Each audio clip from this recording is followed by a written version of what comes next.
It's not every day that we hear about a company being sued by more than 50,000 customers. One top rated company finds itself in this precarious position, and the consequences have been disastrous. Johnson&Johnson, a brand long trusted for its commitment to health and safety, has recently faced a significant challenge to its reputation. Reports of asbestos contamination in its baby powder has sparked widespread concern among consumers and led to intense scrutiny and legal battles. Johnson's baby powder has been sold for almost 130 years and become a symbol of the company's family-friendly image. The brand's reputation has seen notable fluctuations in recent years. The company's development of a COVID vaccine bolstered its image positively. However, issues like asbestos contamination and allegations of its talc causing ovarian cancer has taken a toll. As a result, there have been numerous legal actions, resulting in billions of dollars in class action settlements and prompting a complete overhaul of the company's production processes. But how did it all start? The controversy began in 2018 when Reuters published a report. Internal company records and trial testimonies revealed that from at least 1971 to the early 2000s, J&J's talc and powders sometimes contained small amounts of asbestos. This is concerning because asbestos is linked to serious health issues like mesothelioma and naturally occurs alongside talc in geological formations. In response to findings, retailers across the U.S. removed J&J's talc-based powder from shelves in October 2019. The U.S. FDA's discovery of asbestos in a batch prompted a volunteer recall of 33,000 bottles. Subsequent FDA reviews of cosmetic samples found asbestos in multiple products, adding to the scrutiny. Lawsuits related to J&J's talc-based baby powder began in 1999 when a woman claimed that using it for years caused her mesothelioma, a rare cancer usually linked to asbestos exposure. In 2009, another woman sued the company, alleging that its talc-based products caused her ovarian cancer. Since then, thousands of others have filed claims, attributing their ovarian cancer or mesothelioma to asbestos in J&J baby powder.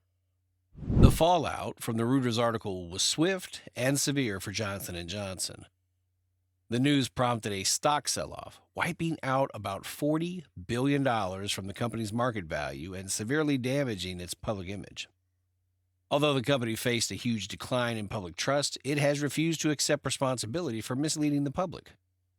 Johnson&Johnson has consistently denied that its talcum powder products cause cancer, a stance shared by many companies accused of using asbestos. However, court documents revealed that J&J executives were aware of asbestos risks as early as the 1950s. Internal reports highlighted efforts to suppress concerns over asbestos contamination at talc mines in Vermont and Italy. In response to the Reuters article, Johnson&Johnson released a statement refuting the claims and findings. The company called the article one-sided, false, and inflammatory, asserting that their baby powder is safe and asbestos-free. They pointed to studies involving more than 100,000 men and women, claiming these studies show talc does not cause cancer or asbestos-related diseases. Thousands of independent tests by regulators and the world's leading labs prove our baby powder has never contained asbestos, the statement read. However, on July 12, 2018, Missouri's St. Louis Circuit Court upheld a decision to award $4.7 billion to 22 plaintiffs. The court's ruling was based on the presence of asbestos in Johnson&Johnson's talcum powder. Despite J&J's denial of any carcinogenic substances in their products, the jury maintained that the company knew about the contamination. Asbestos is a known carcinogen that can sometimes occur in talc. Although asbestos is removed from the talc used in baby powder, scientists have not pinpointed how contamination occurs or if it is responsible for ovarian cancer. During the trial, scientists testified that cancerous tissue samples were contaminated with both asbestos and talc. The plaintiffs argued that talcum powder was contaminated with asbestos and claimed that Johnson&Johnson had long been aware of the issue. They accused the company of hiding testing information and altering reports to make their product appear safe. Despite discussions about switching the baby powder's main ingredient from talc to cornstarch to avoid liability, the company continued to sell talcum powder.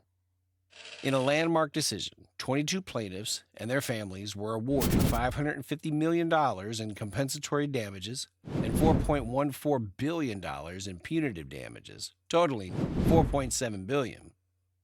This massive payout was due to Johnson& Johnson's talcum powder products causing or contributing to ovarian cancer. Each plaintiff in the class action suit received $25 million, making it one of the largest cases won against the multi-billion-dollar company. In August 2022, Johnson& Johnson announced it would discontinue global sales of talcum powder in 2023. This followed their decision in 2020 to end sales of the talc-based baby powder in the U.S. and Canada, although it continued to be sold internationally until the stock was depleted. The company will continue to offer a cornstarch-based version of Johnson's baby powder worldwide. Currently, Johnson & Johnson faces at least 51,000 talc-related lawsuits. To address these and any future claims, J&J proposed an $8.9 billion settlement in bankruptcy court. In April 2023, the company suggested a new bankruptcy plan to resolve the lawsuits by establishing an $8.9 billion trust fund through its talc subsidiary, LTL Management. However, the proposed plan has divided the law firms representing the talc plaintiffs. One group supports the plan, while the other argues that LTL Management is not in financial distress and thus does not qualify for bankruptcy protection. U.S. bankruptcy judge Michael B. Kaplan has instructed the opposing parties to collaborate with mediators to develop a new reorganization plan. Additionally, the U.S. trustee, a division of the U.S. Department of Justice, has filed a motion to dismiss the new bankruptcy plan. This is in line with a similar motion to dismiss the original plan, adding another layer of complexity to the ongoing legal battles. Johnson & Johnson has reportedly spent around $1 billion on legal defense for talc claims, with settlements and verdicts costing the company an additional $3.5 billion. In February 2021, J&J set aside $3.9 billion for talc-related litigation, as noted in a regulatory filing with the Securities and Exchange Commission. In June 2024, J&J offered 42 U.S. states and Washington, D.C. a $700 million settlement to resolve accusations that the company misled consumers. Officials in these states investigated J&J's marketing practices for its talc-based products, accusing the company of convincing people that its products were safe. Despite the settlement offer, Johnson & Johnson admitted no wrongdoing and denied violating the law.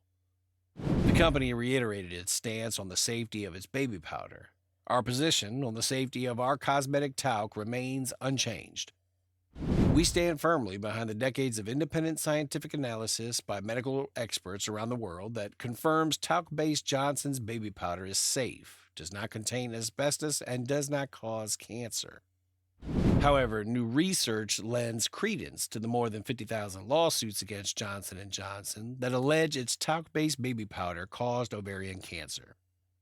An analysis published in May 2024 in the Journal of Clinical Oncology found that applying talc powder to the genitals was associated with ovarian cancer, with a greater association for those who use the powder frequently or for long periods. This new research could significantly impact ongoing legal battles. Most lawsuits against J&J have been consolidated into a single federal case in New Jersey, with a trial scheduled for December. Leigh Odell, co-lead counsel for the plaintiff's steering committee, stated, "This study is quite timely. We feel like it completely affirms and confirms the position taken by plaintiffs' experts." However, Eric Haas, J&J's worldwide vice president of litigation, countered that the new analysis does not establish causality or implicate a specific cancer-inducing agent.